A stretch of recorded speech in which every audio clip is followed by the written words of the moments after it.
Pas përfundimit të hetimeve, Prokuroria Tiranë ka dërguar në gjyq shtetasin Yusuf Hasa për veprën penale, vjedhja me pasojë vdekjen. Prokuroria bën me dije se fal hetimeve u bë e mundur të faktohet se Yusuf Hasa shkaktoi vdekjen e fëmijët të tij, Xhemal Meta, i cili u gjeti pa jetë në fshatin Shëngjin i Vogël, në Shëngjërsh të Tiranës më 13 janar 2025.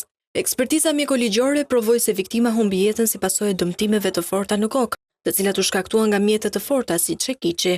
Sa ka që autori Yusuf Hasa, pasi është ripyetur nga prokuroria, ka pranuar se ka goditur fëmijën e tij, pasi kishin pirë kafen e mëngjesit, pas mllefit të akumuluar prej kohësh.